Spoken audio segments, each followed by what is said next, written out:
Hello everyone, welcome to నేనండి మీ కృతికాని. ఈ dining table మీద ఇన్ని మట్టి కుండలు ఎందుకున్నాయి అనుకుంటున్నారా? ఈరోజు మీకు నేను మట్టి కుండల కోసం కొన్ని విషయాలు చెప్పబోతున్నాను. అలాగే మట్టి కుండలు సీజనింగ్ ఎలా చేసుకోవాలో కూడా చూపించబోతున్నాను. సీజనింగ్ అంటే ఏమీ లేదండి, మట్టి కుండలు వాడిన ముందు కొన్ని పాటించాలన్నమాట. అవేటో చెప్తానన్నమాట.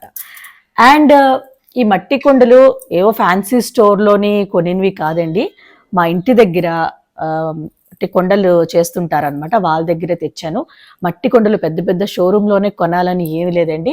మన ఇంటి దగ్గర ఉన్న మట్టి కొండలు షాప్ ఉంటుంది చూసారు, అక్కడైనా మీరు హ్యాపీగా తీసుకోవచ్చు. అన్నీ ఒకటే. అది కొంచెం నీట్గా కనిపిస్తుంది మీరు షాపుల్లో తీసుకున్నాను కూడా. పెద్ద పెద్ద షాపుల్లో కాస్ట్ కూడా అలాగే ఎక్కువ ఉంటుంది. ఇవి చాలా తక్కువ కాస్ట్ అండి. నేను కొన్ని బిర్యానీకి అనుకోండి ఇలా పెద్ద కుండ అనమాట, అది బిర్యానీ చేయడానికి. అండ్ చేపల పులుసుకి ఇలా ఫ్లాట్గా ఉండాలి కదా చేపల పులుసు. ఇంతకన్నా పెద్దది కూడా నా దగ్గర ఉండేదండి, బట్ అది విరిగిపోయింది. సో ఇది కొంచెం చిన్నది తీసుకున్నాను అనమాట. ఇది పెరుగు తోడేయడానికి తీసుకున్నానండి. మట్టి కుండలో భలే తోడవుతుంది పెరుగు. అండ్ ఇది కర్రీస్కి, రసం అన్నిటికీ అండి ఇదన్నమాట. సో మట్టి కుండలు మన అందరికీ తెలిసిందే. మన అమ్మమ్మలు, నానమ్మలు ఆ టైంలో మట్టి కుండలే ఎక్కువగా యూజ్ చేసేవారు. బట్ ఇప్పుడు మన జనరేషన్కి అంత టైం లేదు. ఎందుకంటే ఇవి కుక్ చేయాలంటే మనకి టైం కావాలండి. కుక్కర్లో అనుకోండి, ఒక్క సెకండ్లో మనం కుక్కర్ పెట్టేస్తాం, విజిల్ వస్తుంది, రెడీ. రైస్ అయినా, పప్పు అయినా, ఏదైనా.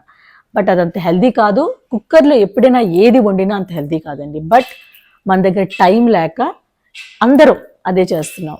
బట్ రీసెంట్గా ఇక్కడ ఒక ఫ్రెండ్ ఉన్నారనమాట, వాళ్ళు ఓన్లీ మట్టి కుండల్లోనే కుకింగ్ అంతా చేస్తున్నారు. రైస్, పప్పు, కూర, ఎవ్రీథింగ్. తను జాబ్ కూడా చేస్తుంది అనమాట. సో నాకు డౌట్ వచ్చి, మీరు జాబ్కి వెళ్తారు అండ్ మట్టి కుండల్లో ఎలా వండుతున్నారు, ఇంత టైం మీద ఎక్కడ ఉంది అని అడిగాను నేను. ఆవిడ ఒకటే చెప్పారు, ఒక అరగంట ముందు నేను లెగుస్తాను అంతే అన్నారు. కరెక్టే కదండి. ఒక అరగంట ముందు లెగిస్తే అన్ని పనులు చేయొచ్చు. కుండల్లోనే చక్కగా మనం కుకింగ్ చేసుకోవచ్చు. బట్ అరగంట ముందు లెగడం అనేది అదో పెద్ద ఛాలెంజ్ అండి.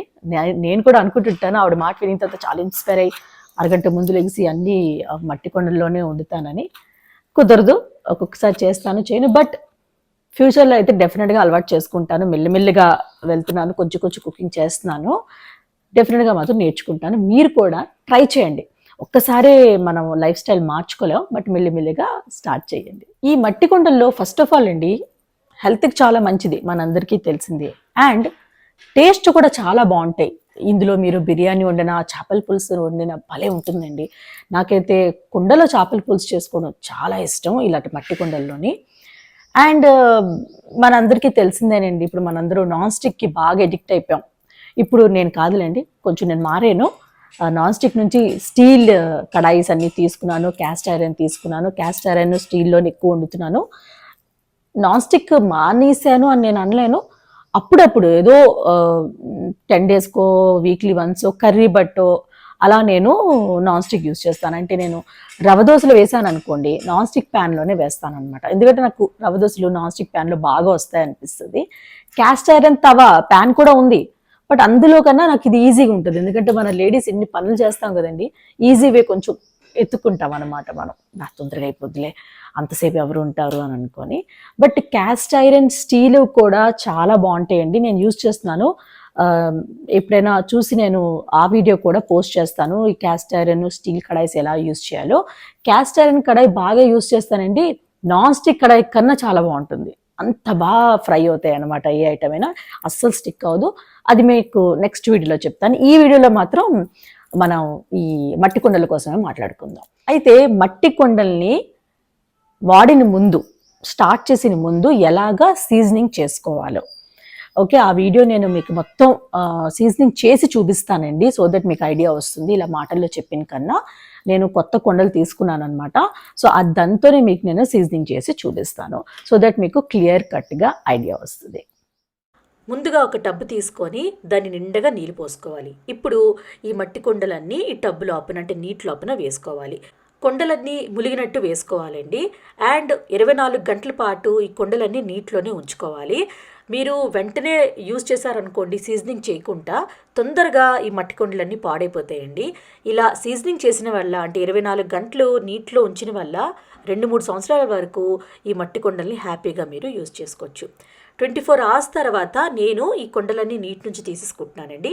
తీసిన తర్వాత ఒక సాఫ్ట్ పీస్ తీసుకొని లిక్విడ్ ఏమీ వేయకుండానే క్లీన్ చేసుకోవాలన్నమాట. లిక్విడ్ అస్సలు యూజ్ చేయకూడదండి మట్టి కుండలకి. సో ఇలాగా సాఫ్ట్ ఏదైనా పీస్ ఉంటుంది చూసారా, గ్రీన్ పీస్ అయినా సాఫ్ట్ది ఉండింది, దాంతో క్లీన్ చేసుకోవాలి. క్లీన్ చేసిన తర్వాత మళ్ళొకసారి శుభ్రంగా కడిగి ఈ కుండలన్నీ ఎండలోని ఒక 5 నుంచి 6 గంటల పాటు ఎండబెట్టుకోవాలండి. చక్కగా డ్రై అయిపోవాలన్నమాట. మ్యాడ్ ఉంటే మ్యాడ్ పైన ఎండబెట్టుకోండి, లేదనుకోండి మీ బాల్కనీ దగ్గరైనా ఎక్కడైనా చక్కగా ఒక 5 నుంచి 6 గంటల పాటు ఎండబెట్టుకోవాలన్నమాట. సో ఇలా పూర్తిగా డ్రై అయిన తర్వాత మీరేం చేయాలంటే, బియ్యం కడిగిన నీళ్ళు ఉంటాయి చూసారా, ఆ నీళ్ళంతా ఈ కుండల్లో వేసుకొని పొయ్యి పైన పెట్టుకొని మీడియం ఫ్లేమ్లో చక్కగా మరిగించుకోవాలంటే చక్కగా బాయిల్ రావాలన్నమాట వాటర్లోని. ఇలా చేసిన వల్ల బాగా సీజనింగ్ అవుతుందండి కుండలకి.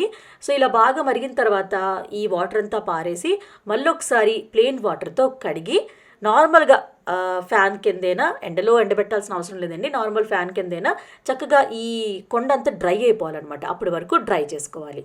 డ్రై అయిన తర్వాత లాస్ట్లో మీరు ఆయిల్ అప్లై చేసుకోవాలి.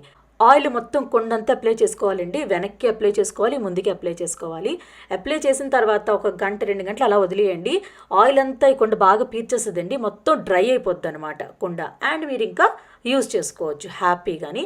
అండ్ ఎక్కడైనా కబోర్డ్స్ ఉన్నాయనుకో, మీరు అప్పుడు కబోర్డ్స్ లోపల కూడా ఈ కొండలు పెట్టుకోవచ్చు. కుండ ఎలా సీజనింగ్ చేయాలో చూసాం కదా. సో ఇప్పుడు మెయిన్ ఏంటి, ఎలా వండాలి, ఎలా క్లీన్ చేయాలి వండిన తర్వాత. సో అది మెయిన్. సో వండడం అయితే ఎప్పుడైనా మీరు మట్టి కుండల్లో వండారనుకోండి, హై ఫ్లేమ్లో ఉండకూడదు, లో అయినా మీడియం ఫ్లేమ్లో అయినా ఉండాలన్నమాట. హై ఫ్లేమ్లో వండారనుకోండి ఫస్ట్ కుండ పాడైపోద్ది, బ్రేక్ అవ్వడానికి ఛాన్సెస్ ఉంటాయి. రెండోది, కుండ చాలా తొందరగా హీట్ పట్టుకుంటుందండి. అంటే మనం హై ఫ్లేమ్లో పెట్టామనుకోండి ఇంకా హీట్ వస్తుంటుంది అనమాట కుండ. సో దానివల్ల ఏమవుతుందంటే కర్రీ తొందరగా కలర్ వచ్చేస్తుంది, బట్ లోపల కుక్ అవ్వదు.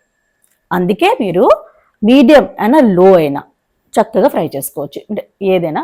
బట్ ఈ మట్టి కుండల్లో డీప్ ఫ్రై ఐటమ్స్కి పనికిరాదండి, యూజ్ చేయకూడదు. అండ్ మట్టి కుండలో మీరు కుకింగ్ చేశారనుకోండి, అయిపోయింది కుకింగ్, స్టవ్ ఆఫ్ చేస్తారు, వెంటనే ఈ మట్టి కుండ నుంచి కర్రీ అంతా అయినా ఏదైనా తీసుకొని వేరే గిన్నె ఎత్తి పెట్టేసుకోండి. ఎందుకంటే మీరు స్టవ్ ఆఫ్ చేసినా కూడా ఈ కుండ హీట్ ఉంటుందన్నమాట, హీట్ వల్ల ఇంకా అది కుక్ అయిపోద్ది. సో ఓవర్ కుక్ అయిపోద్ది ఫుడ్ అనేది, అందుకే తీసి పెట్టేసుకోండి. అండ్ అలాగే కుండ కూడా పాడడానికి ఛాన్సెస్ ఉంటుందండి, మొత్తం పట్టేస్తుంది కదా అండి, అందుకే అనమాట మీకు చెప్తున్నాను. ఎలా వండాలో మీకు చెప్పాను కదా. సో ఇప్పుడు క్లీనింగ్ వండిన తర్వాత సోప్ అయితే, అంటే గిన్నెలు వాష్ చేసిన సోప్ అయితే యూజ్ చేయకూడదండి, లిక్విడ్ యూజ్ చేయొచ్చు. లిక్విడ్ కూడా డైరెక్ట్గా వేయకూడదు, కొంచెం వాటర్ కలిపి వేసుకోవాలి. డైరెక్ట్గా వేసుకున్నా మంచిది కాదండి, ఈ కొండ లోపల కెమికల్స్ అన్నీ వెళ్ళిపోతాయి అనమాట. వాటర్ వేసుకొని కొంచెం మరీ థిక్ లిక్విడ్లా కాకుండా కొంచెం పలాచగా చేసుకొని వాష్ చేసుకోవచ్చు. సపోజ్ జిడ్డులాగా అనిపిస్తుంది అనుకోండి. అదర్వైజ్ మీరు ఈ సాఫ్ట్ పీస్ ఉంటుంది కదండి, దాంతోనే చక్కగా క్లీన్ చేసుకొని, కావాలంటే నీళ్ళు పోసుకొని స్టవ్ మీద పెట్టి వేడి నీళ్ళు కొంచెం మరిగించారనుకోండి, జిడ్డు అంతా పోతుంది. ఇంకా అడుగు పట్టేసింది అనుకోండి, సపోజ్ కొంచెం వెనిగర్ వాటర్ లేదనుకోండి, ఇంట్లో నిమ్మకాయ ఉంటుంది కదా, నిమ్మకాయ అయితేనా క్లీన్ చేసుకోవచ్చు. అండ్ అలాగే నీళ్ళు పోసుకొని పొయ్యి మీద పెట్టారనుకోండి, లో ఫ్లేమ్లో చక్కగా అది మరుగుతుంది కదా వాటర్, దానివల్ల కూడా పోతుంది. మీరు పెరుగు తోడు పెట్టుకున్న మీకు జిడ్డు ఫామ్ అవుతుంది కదండి, ఇలా చిన్న కుండలో పెరుగు తోడు పెట్టుకున్న, సో అప్పుడు కూడా సేమ్ ప్రాసెస్ అనండి, నిమ్మకాయతోనే చక్కగా వాష్ చేసుకోవచ్చు. నీళ్ళు పోసుకొని వేడికి చేసుకున్న జిడ్డు అంతా పోతుంది. అండ్ ఇంకొక మెయిన్ ఇంపార్టెంట్ ఏంటంటే, క్లీనింగ్ అయిపోయింది, చక్కగా వాష్ చేస్తారనుకోండి, మీరు డైరెక్ట్గా తడిగా ఉన్నప్పుడే కబోర్డ్ లోపల పెట్టకూడదు. ఆ తడికి చెమ్మలాగా ఫామ్ అయ్యి స్మెల్ వస్తుందండి, అదనమాట. అండ్ మీరు ఏం చేయాలంటే ఎండలో పెట్టండి. సపోజ్ మీ దగ్గర ఎండ వస్తుంది అనుకోండి, బాల్కనీ దగ్గరైనా ఎక్కడైనా ఎండ రావట్లేదు అనుకోండి, ఒక క్లాత్తో తుడిచేసి ఫ్యాన్ కింద పెట్టేసుకోండి. మీరు ఫ్యాన్ దగ్గర పెట్టినా కూడా చక్కగా డ్రై అయిపోద్ది. బట్ తడి కుండ మాత్రం కబోర్డ్లో పెట్టకండి. మీకు కబోర్డు లేదు అనుకోండి, బయట పెట్టేసుకోండి వాష్ చేసిన తర్వాత, అది డ్రై అయిపోద్ది. బట్ ఏమైనా క్లోజ్ ఏరియాలో పెట్టకూడదు. ఇంకా కుండ ఎన్ని రోజులు వాడాలంటే 1 to 2 years వరకు వాడొచ్చండి. సపోజ్ బ్రేక్ వచ్చినా ఏదైనా కర్రీ చేసినప్పుడు అది లీకేజ్ అయినా కూడా మీరు అది పారేయచ్చు కుండ. బట్ 1 to 2 years వరకు అయితే యూజ్ చేయొచ్చండి. మీరు కరెక్ట్గా ప్రిపేర్ అంటే మనం వండినప్పుడు చక్కగా వాష్ చేసుకొని డ్రై చేసుకొని అలా ఉంచారనుకోండి చక్కగా 2 years వరకు వస్తుంది. సరిగ్గా మెయింటైన్ చేయకపోతే తొందరగా పాడైపోతాయండి కుండలు. అండ్ మీకు నేను చెప్పాను కదా స్మెల్ వచ్చినప్పుడు మీరు ఏం చేయాలా అనేది, సో అవి పాటించినా సరిపోతుంది. అండ్ అలాగే మీరు వారంకి ఒకసారి అన్ని కుండల్ని ఎండ చూపించాలండి. 1 గంట 2 గంటలు మేడ ఉందనుకోండి, మేడ మీద పెట్టేసేయండి, మంచి ఎండ వస్తుంది. సో ఎండ వల్ల కుండలు ఎక్కువ రోజులు ఉంటుంది అండ్ మనకు కూడా మంచిదేనండి, వండుతాం కదా. సో ఏవైనా క్రిములు ఏమైనా ఉన్నాయనుకోండి చిన్న చిన్న సంథింగ్, ఎండ వల్ల అవన్నీ చక్కగా నీట్గా అయిపోద్ది అనమాట. సో ఎండ అనేది ఏంటంటే మనకి చిన్న పురుగు అట్లా మనకు కనిపించదండి, చిన్న చిన్న సంథింగ్ ఉంటాయి, అవన్నీ చచ్చిపోతాయి ఎండ బాగా తగిలాయి అనుకోండి. అందుకే వీక్లీ వన్స్, గడిగడికి అక్కర్లేదు, వీక్లీ వన్స్ చూపిస్తే సరిపోతుంది. సో అంతేనండి, కుండలు మెయింటైన్ చేయాలంటే మీకు కొంచెం బాగా పెద్ద పనేమో అనిపిస్తుంది కదా, అదేం లేదండి, ఒక్కసారి చేసిన తర్వాత అలవాటైపోద్ది. బట్ హెల్త్కి అయితే చాలా మంచిదండి, టేస్ట్ కూడా చాలా బాగుంటుంది. మనం అందరం అనుకుంటుంటాం కదా, మా అమ్మమ్మ మా నాన్నమ్మ చేసినప్పుడు ఆ వంటలు ఎంత బాగుండేవో అని. ఎందుకంటే వాళ్ళు కుండలో చేసేవారు కాబట్టి అవి అంత టేస్టీగా ఉండేవి. ఆ టేస్ట్ అయితే ఇప్పుడు రావట్లేదని అంటాం. ఇదేనండి వీడియో. ఈ వీడియో కనుక మీకు నచ్చితే మీరు ఏం చేయాలి?